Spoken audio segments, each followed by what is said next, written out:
How do we take all this pain, all this suffering, and use it for something good? Biblically, let's look into a couple examples here. Blessed are the poor in spirit, for theirs is the kingdom of heaven. Blessed are those who mourn, for they shall be comforted. Blessed are the meek, for they shall inherit the earth. Blessed are those who are persecuted for righteousness' sake, for theirs is the kingdom of heaven. That's Matthew 5, 3 through 10.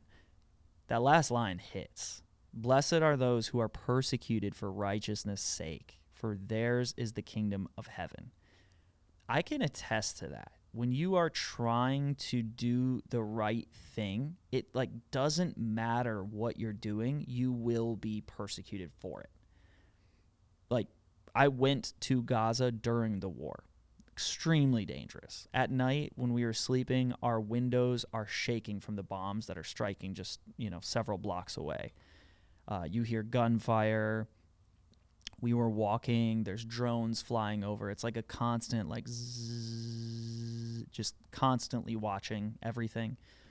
And we were in as humanitarians. We are on the deconfliction notices, but still, it's a war zone. Anything can happen. There's so many different accidents. Just that same week, a few people from World Central Kitchen were killed, but with an accidental airstrike. Very dangerous stuff. So I'm saying this because after going inside and experiencing the actual reality of war inside Gaza, there's probably only several hundred, maybe a couple thousand Americans at most that have actually been inside Gaza during the war. But when I came out to share what I learned, it was both sides of the whole conflict were upset, because I was just trying to share the raw, honest reality from what I was hearing. And what I was hearing is that there are a ton of people inside Gaza that never supported Hamas, are extremely angry with Hamas, and wanted nothing to do with this. Wanted nothing to do with this war, and they're very upset with Hamas for what they did. And when I tried to share that, it really angered certain groups of people. And then, I also tried to share that there are civilians, there are innocent people that are being used as human shields, because Hamas is going into buildings that are schools, hospitals, or apartment buildings, and they're hiding amongst all sorts of different people. And they are using them as human shields. So it's that is happening. And they are stealing things. And, I just tried to share the reality from what I was hearing.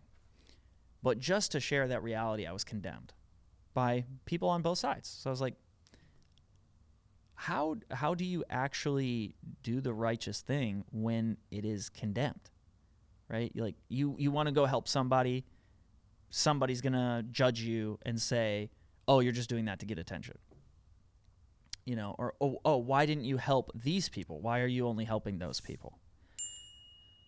So one thing I've learned is you can't control that. You cannot control how people are going to persecute you for doing the right thing. But what I will say is, don't let that stop you from doing the right thing. Because that's what Jesus is literally commanding us to do. Blessed are those who are persecuted for righteousness' sake, for theirs is the kingdom of heaven. From my perspective, going in to just help people with food and blankets and basic necessities, right? Like clothing those who are in need and feeding those who are hungry. To me, I'm just trying to follow Christ's teachings. And I got to experience it, that when you come out, you are still going to be persecuted. It doesn't matter. So Jesus is literally calling us to do that and then blessing us. In Matthew 16:24, Jesus said, if anyone would come after me, let him deny himself and take up his cross and follow me. We're really called to take this pain that we're experiencing in the world, to alchemize it, to pick up our cross, whatever that means, right? It can mean a million different things. We're all going to have a different cross, but Jesus is telling us to pick up our cross and follow him. Take up our own cross. Like, take up the pain and the suffering and the difficulty that we have in this world and follow him and trust and believe that Jesus, he already defeated evil.